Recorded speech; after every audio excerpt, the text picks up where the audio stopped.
Dios les bendiga a todos.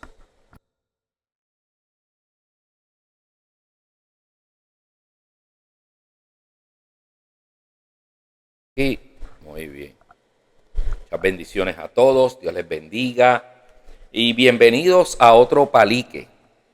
En esta tarde quiero comenzar una serie que lleva como título Comprendiendo la Biblia para poder aplicarla a nuestra vida.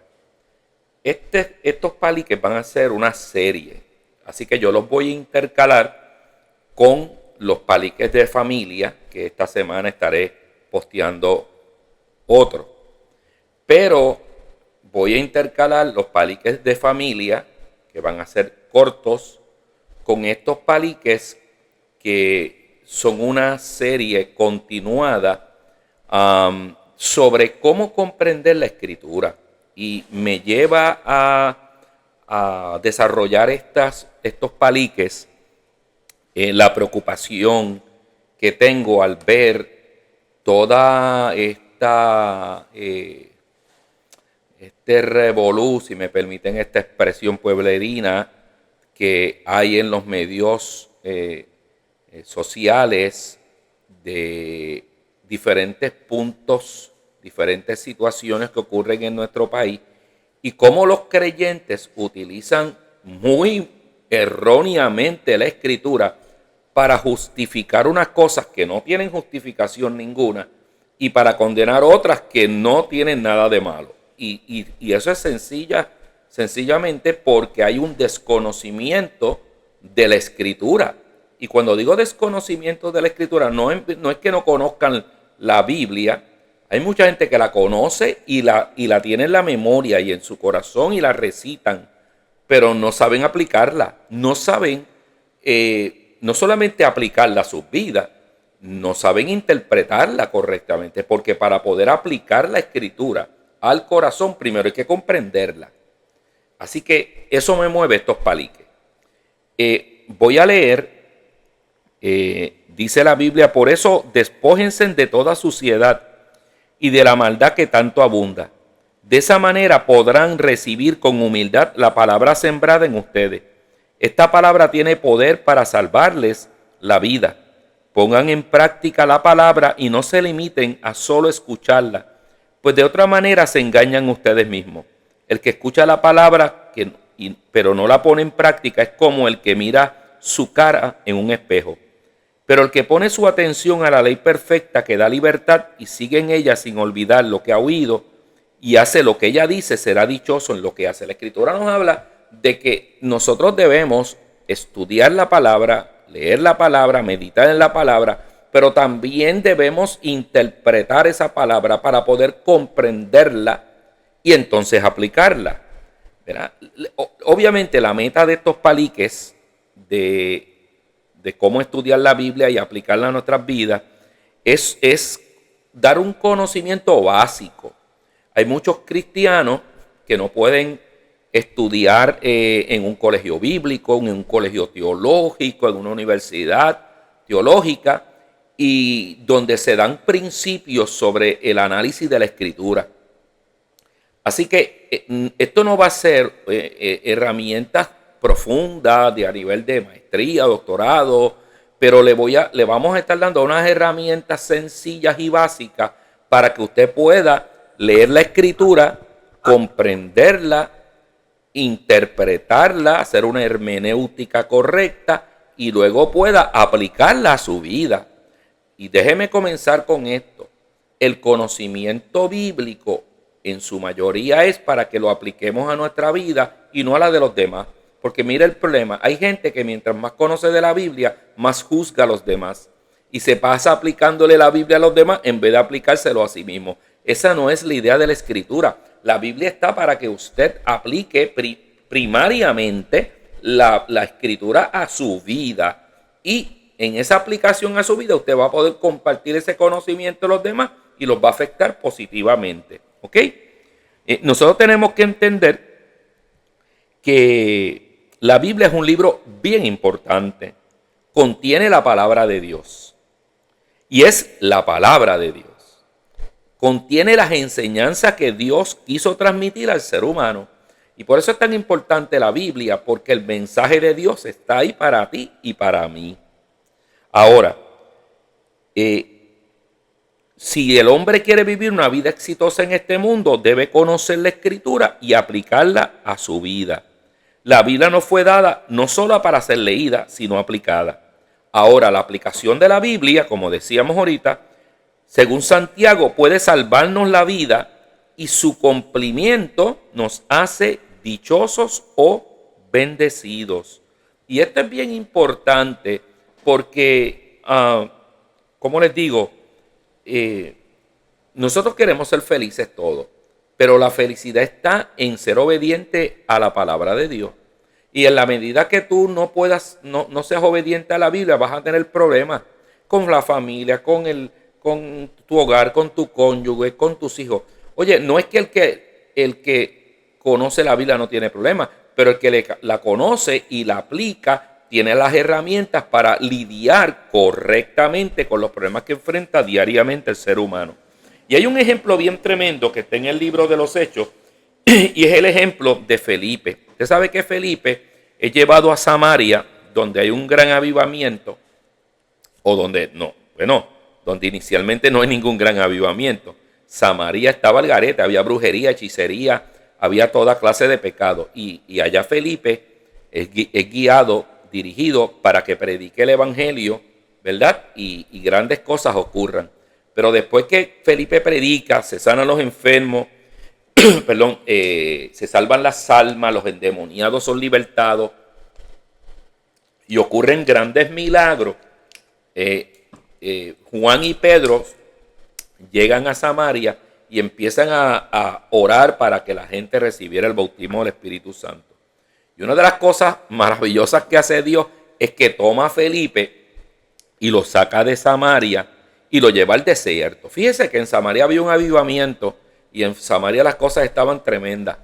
Y cualquier predicador se hubiera querido quedar en Samaria. Pero Felipe era obediente, el Espíritu Santo lo tomó, lo llevó al desierto y en el desierto iba un hombre leyendo la Biblia. Era un funcionario importante de un país africano. Dice que iba bajando de Jerusalén a Gaza. Y entonces se encuentra Felipe con este hombre que era tesorero de Candace, ¿verdad? O Etiopía. Candace era la reina de Etiopía. Y este hombre, un eunuco, era el tesorero. Y mientras iba por el camino, iba leyendo la Escritura. El Espíritu Santo lleva a Felipe al lado. Esto es como milagroso.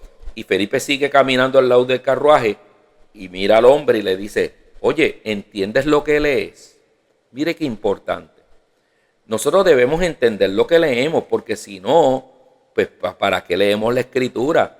Y cualquier libro, usted cuando lee un libro lo lee con la capacidad de poder comprender lo que dice, más la Biblia.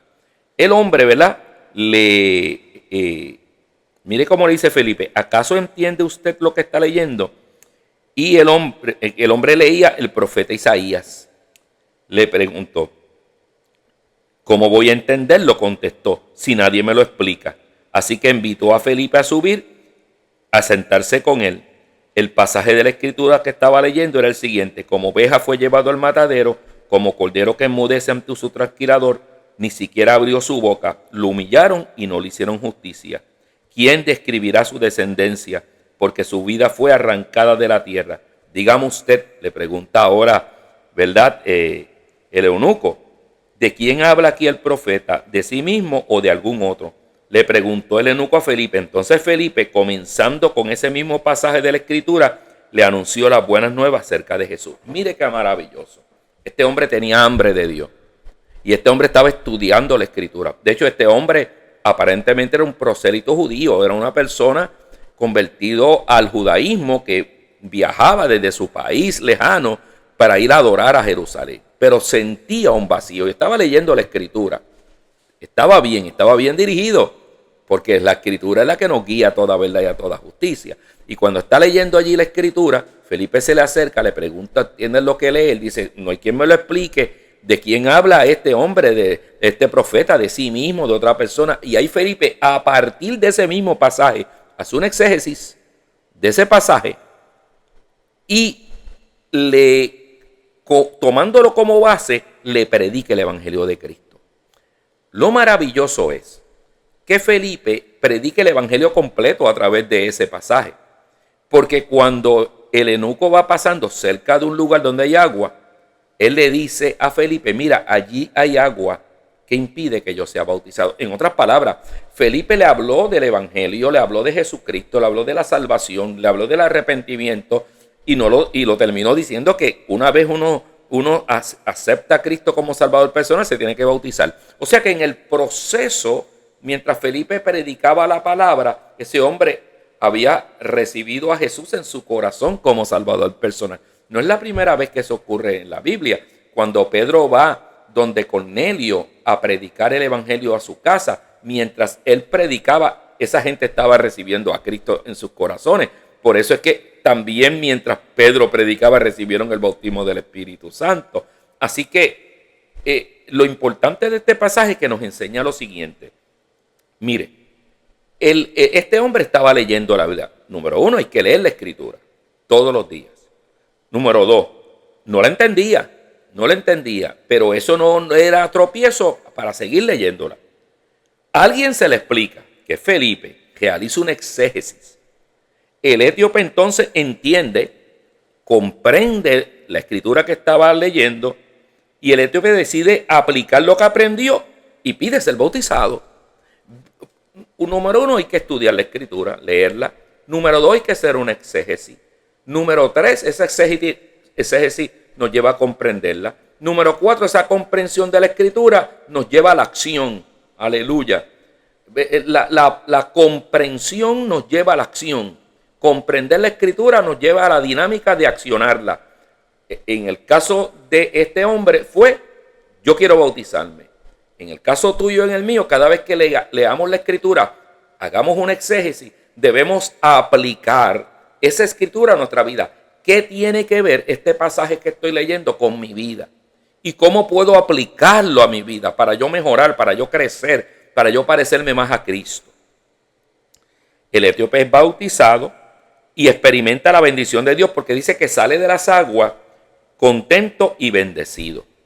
Ahora, ¿qué es un exégesis? Y se lo vamos a poner de una manera clara, no complicadita, porque el Evangelio no es para complicar las cosas. De una manera sencilla, es un análisis del pasaje que estamos leyendo, el cual tiene como meta determinar, escuche bien, cuál era el mensaje que se le quería transmitir a los destinatarios originales. La Biblia es escrita por seres humanos como usted, como yo, pero inspirados por el Espíritu Santo. Pero la escritura fue hecha con unos destinatarios, con el propósito de alcanzar a un público en específico. Claro que hay una aplicación general, pero originalmente, por ejemplo, Corintios, Primera de Corintios, usted la lee y la aplica a su vida, pero originalmente estaba escrito a los corintios, no a los de Bayamón. No existían los de Bayamón, estaba a los corintios. Entonces, ¿qué es lo que implica eso?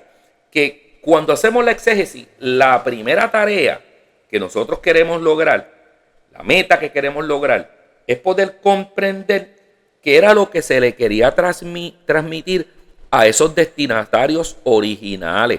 Porque el problema es que si no entendemos eso, podemos transgiversar el mensaje original que Dios tenía para ese pueblo y eventualmente para nosotros. Y eso es bien importante. Por eso soy tanto loco que aplica la escritura, coge un verso de la Biblia, lo aplica a su vida, lo fuerza, amén, lo empuja, pero realmente, y por eso es que se forman doctrinas erróneas, realmente ese texto no debió haber sido interpretado de esa manera. ¿Ok? Así que el exégesis, en forma sencilla, es yo poder comprender cuál era el mensaje que se le enviaba a esos destinatarios originales. ¿Qué es hermenéutica? ¿Verdad? Porque vamos a aprender a hacer hermenéutica. En términos generales y sencillitos, hermenéutica es el arte de interpretar la Biblia. La hermenéutica se puede aplicar en cualquier tipo de texto y de libro histórico, pero cuando se aplica a la Biblia se le llama hermenéutica bíblica. Ahora, en términos, ¿verdad?, de estudios religiosos, es el estudio de los principios de interpretación concernientes a la Biblia. ¿Qué quiere decir eso? Que no es que tú lees la Biblia ahí, bla, bla, bla, y ya yo la entendí. No, no.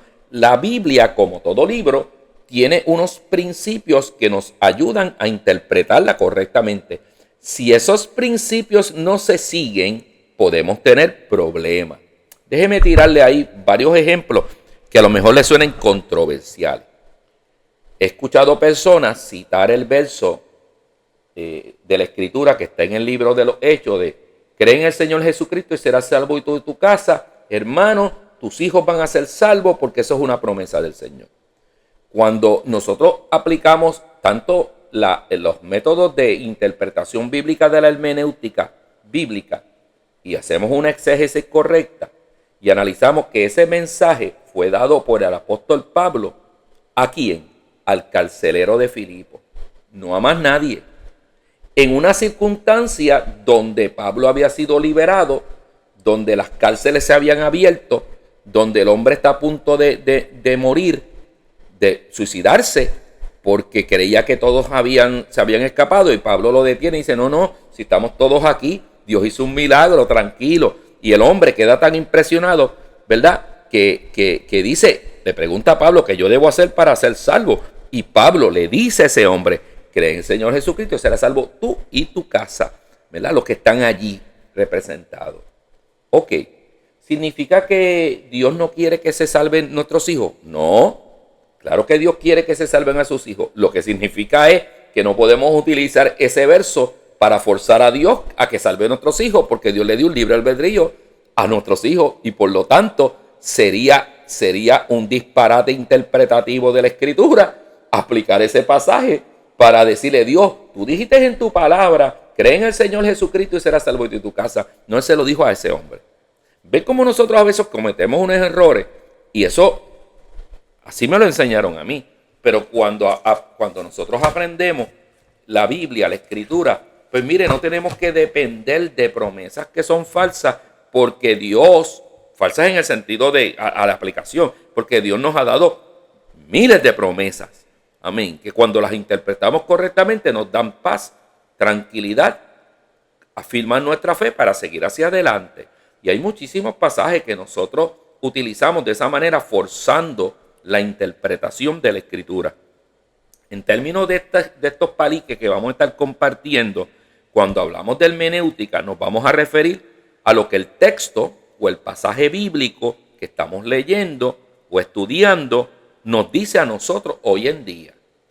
Pero en esa exégesis vamos primero a comprender qué le quería decir a los destinatarios originales, ¿ok? Pero no la nuestra hermenéutica va a ser una hermenéutica práctica. Yo les voy a enseñar a hacer una hermenéutica práctica. En otras palabras, esto es lo que significaba para el destinatario original. Fuesen los corintios, los de Éfeso, los de Colosenses, Israel. Ahora, ¿qué y cómo esa escritura es relevante a mi vida hoy y cómo la aplico? Amén. Ese es el éxito de una buena hermenéutica bíblica. Muy bien. ¿Qué quiere decir Dios en este pasaje de los destinatarios originales? La exégesis, ya se lo expliqué, ¿verdad? Hermenéutica. ¿Qué nos quiere decir o comunicar a nosotros hoy en día Dios dentro de nuestro entorno y nuestra cultura y nuestras situaciones particulares? Y esa es la aplicación al día de hoy, que la vamos a lograr a través de una hermenéutica sana y correcta. Ahora, puntos importantes cuando vayamos a hacer una exégesis. Recuerde que hoy estamos introduciendo nada más. Debemos hacerle preguntas al texto. Una buena exégesis requiere buenas preguntas que nos van a llevar a las respuestas que nos van a dar como las claves para poder interpretar la Biblia, el pasaje que estamos leyendo. Por ejemplo, algunas preguntas del contexto bíblico, el contexto histórico. Estas preguntas que haremos aquí tienen que ver con la cultura, el lenguaje los factores geográficos, políticos, de relieve del escritor y los destinatarios, porque la Biblia se escribe dentro de un trasfondo histórico y cultural. Cuando el apóstol Pablo le escribe a los corintios, ¿verdad? Y le dice un pasaje bien controversial: la mujer calle en la congregación y no le permito a la mujer enseñar. Mire, ahí hay unas situaciones culturales que cuando la entendemos nos impiden entonces cometer el error de aplicarlo a nuestro entorno cultural actual. ¿Ve? Un ejemplo, si estuviéramos estudiando Corintios, nosotros deberíamos preguntarnos, cuando empezamos a leer el libro, ¿qué era Corintios? ¿Era una ciudad? ¿Era una metrópoli? ¿Era una colonia? ¿Pertenecía a Roma? ¿Era griega? ¿O qué? ¿Quiénes vivían allí? ¿Quiénes eran los corintios? ¿Verdad? ¿Cuál era la religión de estas personas? Todo esto es importante para poder entender lo que el apóstol Pablo quería decirle, que en realidad el Espíritu Santo quería decirle. ¿Quién gobernaba Corinto? ¿Cuál era la situación política de esa colonia romana? ¿Había una iglesia en Corintio? ¿Quién la fundó? ¿Cómo era esa iglesia? Y nos vamos a todas esas preguntas, nos las vamos haciendo y vamos a buscando la respuesta a través de que les voy a enseñar luego, a través de comentarios bíblicos, de diccionarios bíblicos. Todo eso, esa información la vamos poniendo a un ladito, porque nos va a ser de gran utilidad cuando empecemos a leer el libro y nos encontramos con es que esto políticamente así era Corinto. Es que estos adoraban a estos dioses y por eso es que Pablo les dice esto. ¿Me entienden? Ok. Otras preguntas que se deben hacer son acerca de la ocasión y el propósito del libro, pasaje o la parte que estamos leyendo de la Escritura. Para el lector que no tiene estudios en los idiomas originales, existen herramientas muy útiles. Un buen comentario bíblico, que yo les voy a estar mostrando luego algunos comentarios bíblicos. Un diccionario de la Biblia. Esas son las herramientas más importantes y más para una persona que no tiene unos estudios formales o que no conoce los idiomas originales. Por ejemplo, yo conozco unas palabras de los idiomas originales, pero yo no hablo griego ni hebreo. Así que yo utilizo estas herramientas que me van a ayudar a tener un mejor conocimiento de lo que se decía en el lenguaje original. Una buena concordancia. Como usted no domina los idiomas originales, el hebreo, arameo y el griego, que son los idiomas en los cuales se utilizaron para escribir la escritura, usted debe contar con una buena traducción bíblica. Y eso es muy importante. ¿Qué quiere decir? Hay diferentes traducciones. La Biblia fue escrita en el original, en el Antiguo Testamento, especialmente en hebreo, y unas partes en arameo. Y el arameo es el idioma original de Abraham. Y el Nuevo Testamento en el griego clásico. Entonces, o del pueblo. ¿Qué quiere decir eso? Que cuando usted tiene la Biblia en español, no la tiene en griego ni en hebreo. Eso quiere decir que hubieron unas personas que se llaman traductores, que son unos expertos en idiomas, que tomaron esa escritura de los idiomas originales y las tradujeron al español, tratando de que se perdiera lo menos posible en esa traducción, pero que se aplicara a nuestras necesidades actuales. Tener una buena traducción de la escritura nos va a garantizar que lo que estamos leyendo está prácticamente, es prácticamente lo que se le quería decir a los destinatarios originales. Y eso es importante. Y podemos preguntarnos entonces, ¿cuáles traducciones de la Biblia son las mejores? Y yo les puedo dar algunos consejos en ese sentido. En ese mismo contexto, ¿verdad?, que estamos ahora discutiendo, el contexto literario es importante. El histórico que le dije, que la política del lugar, la religión del lugar, el lugar donde geográficamente donde estaba, todo eso es importante, pero también hay un contexto literario. Ese contexto literario nos vamos a hacer preguntas que tienen que ver con la construcción gramatical del texto original, y volvemos a insistir, como usted y yo no leemos el texto original, pues necesitamos una buena traducción. ¿Por qué Jesús, un ejemplo, sería, le pregunta 3 veces a Pedro, Pedro me ama? Usted ha leído ese pasaje en el libro de Juan, cuando Jesús resucita, ya resucitado, y están los discípulos allá con Pedro tratando de pescar. Y mientras están allí tratando de pescar, Jesús se les aparece. Ellos no habían pescado nada. Jesús les dice dónde tirar la red.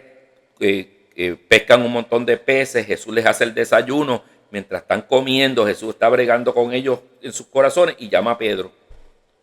Y 3 veces le pregunta, Pedro, ¿me amas? Cuando se traduce al español, ese texto original del griego, la palabra que se utiliza en las tres veces es amor o me amas. Pero lo que pasa es que el griego tiene 3 palabras, tiene más, pero 3 principales para la palabra amor. La palabra eros, que la gente cree que es amor sexual, no necesariamente. Eros es amor humano, carnal, humano. Filio, que es, nosotros lo traduciríamos mejor hoy en día como te quiero.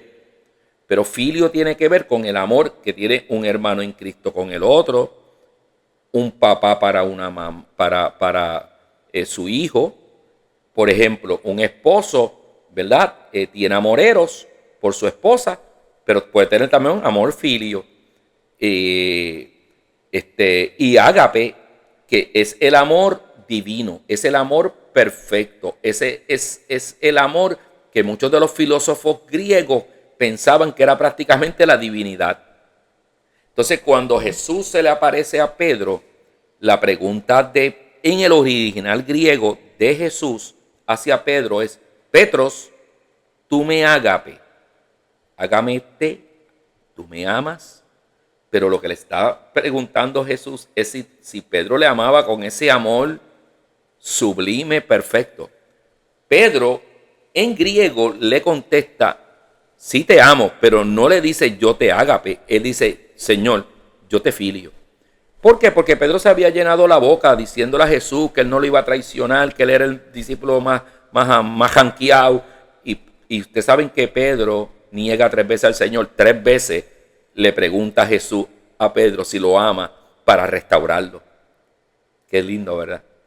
Pero Jesús está probando a Pedro y le dice, tú me ágape. Y Pedro le contesta, yo te filio. En la segunda ocasión, nuevamente Jesús le pregunta, tú me ágape. Y Pedro le pregunta, yo te filio. En la tercera ocasión, ya Jesús no le pregunta, tú me ágape. Jesús baja y le dice, Pedro, tú me filias. Y ahí es que Pedro dice, Señor, tú lo sabes todo, yo te filio. Qué tremendo. Se pierde en la traducción porque el griego es un idioma bien profundo y las primeras traducciones no traducían a te quiero o sino te amo, te amo, te amo y te amo. Ven cómo en el análisis gramatical, el conocer, hacer tener en cuenta el análisis gramatical de los idiomas originales nos puede ayudar a comprender y aplicar mejor la escritura. Por ejemplo, ¿qué palabra utiliza el autor para amor en este pasaje que les acabo de explicar, verdad? Las palabras solo tienen sentido en oraciones. Esto es importantísimo en la interpretación bíblica. En otras palabras, usted no puede coger una palabra de un texto bíblico y hacer un mensaje o una predicación. Eso es una locura. ¿Por qué? Porque las palabras tienen sentido en una oración. Eso en cualquier idioma. Usted no dice, hola. Ajá. Hola, mi amigo, ¿cómo está usted? Ahí tiene lógica. O pejo. Pejo. ¿Cómo que pejo? El pejo de mi vecino se perdió. O sea, las palabras tienen sentido en oración. En la Biblia es lo mismo. Y las oraciones tienen sentidos en un párrafo, en el caso de la Biblia, en un pasaje. O sea, usted no puede coger tampoco una oración de la Biblia, un texto de la Biblia, y ahí romper por ahí para abajo sin tener en cuenta lo que dice antes y después. Eso se llama el contexto bíblico. Lo que viene antes del pasaje que estamos leyendo y lo que viene después, porque las palabras tienen sentido, ¿verdad? Las palabras dentro de una oración, la oración dentro de un texto o un pasaje o un párrafo. Eso es gramática sencilla, pero necesitamos entender eso para no cometer las locuras de la gente que hace doctrinas erróneas a su conveniencia, a veces porque son ignorantes de la interpretación correcta bíblica y a veces porque son abusadores que quieren manipular a la gente. Las oraciones bíblicas en su mayor parte tienen solamente un sentido claro en relación con las oraciones procedentes y sucesivas o el contexto bíblico. ¿Qué quiere decir el autor? Nos preguntamos cuando leemos un pasaje. ¿Por qué dice esto aquí? ¿Qué dice a continuación y por qué? Y usted va viendo, ok, Pablo está hablando de esto, pero ¿qué dice antes? Mire, por ejemplo, cuando Jesús le dice a Pedro, Pedro, Satanás te ha pedido para zarandearte, pero yo he rogado al Padre para que tu fe no falte y cuando regrese, fortalece a tus hermanos. Cuando usted lee lo que antecede es la pelea de los discípulos por quién era el mayor. Y usted sigue leyendo y se va a dar cuenta que hay una serie de eventos en ese pasaje que van a conectar con la tentación de Pedro. Y el pasaje completo es de la tentación y cómo escapar de ella. Pero si usted coge ese pasaje nada más y no lee lo que va a pasar antes y lo que ocurre después, usted se va a perder prácticamente del corazón del mensaje que Jesús le trajo a Pedro y nos quiere traer a nosotros. ¿Okay? Por eso el contexto es tan importante y de eso vamos a estudiar un poquito más profundamente luego. Debemos hacer hermenéutica para poder nosotros tener una interpretación correcta de la Escritura. Un buen diccionario bíblico nos va a ayudar en eso. Yo les voy a mostrar uno que hay que viene en los idiomas del griego y traduce las palabras de español que le puede ayudar un montón, muchísimo. Debemos hacer hermenéutica, aplicación del pasaje estudiando a nuestra vida, aplicándolo a nuestra vida. Es buena la relevancia contemporánea a los textos antiguos, el aquí y el ahora. Recuerde, vamos a comprender lo que originalmente se le quería decir a esos destinatarios originales, pero también vamos a interpretar y qué tiene que ver eso conmigo hoy en día. Hay una advertencia. Un texto no puede significar lo que nunca significó. Por eso hay que comprenderlo y estudiarlo con el contexto para no forzar una doctrina o una creencia errónea. Hay personas, por ejemplo, que creen que los creyentes pueden ser endemoniados. Yo cuando estudio la Escritura me doy cuenta que eso es un no. Porque si tú puedes estar lleno o de Dios o vacío o lleno de algo, pero está lleno de algo. Y si está lleno de Dios, no cabe el enemigo. Pero, ¿por qué traigo esto? Porque a veces cogemos unos textos bíblicos fuera del contexto que se quiere traer y aquí entonces la gente, porque hay mucho predicador en YouTube, aquí estoy yo y en diferentes, ¿verdad? Que no, mire mi hermano, suenan bonito, hablan lengua, su camanda y todas estas cosas, se llaman apóstoles o se llaman evangelistas o se llaman, porque ellos se llaman a sí mismos, nadie no pasó por el escrutinio de la iglesia. Mire, el pastor, el evangelista, el apóstol, el misionero, es la iglesia, Dios llama y da el ministerio, pero la iglesia reconoce ese llamado. Si la iglesia no ha reconocido ese llamado, bueno, ese es otro tema. Un texto no puede significar lo que nunca significó. Dicho de manera positiva sería el verdadero significado del texto bíblico es lo que Dios intentó originalmente decir cuando se pronunció así, lo que estábamos hablando. La herramienta básica es entonces una buena traducción de la Escritura. Y vamos a hablar la próxima palique que toquemos este tema del lenguaje original, de la equivalencia formal, de lo que es la lengua receptora, de la traducción libre y la equivalencia funcional. Y la distancia histórica, que les voy a explicar una de las cosas más importantes que hay. Te voy a dar una asignación. Lee el primer capítulo de Corintios utilizando lo que has aprendido en clase hoy. Escribe un análisis de este pasaje luego de hacerle las preguntas que son apropiadas según las reglas de una buena exégesis. Pregúntate, ¿quién escribió este libro? ¿Qué clase de libro es? ¿A quién le escribe el autor? ¿Quién es el autor? ¿Por qué le escribe? ¿Qué pasaba en ese lugar?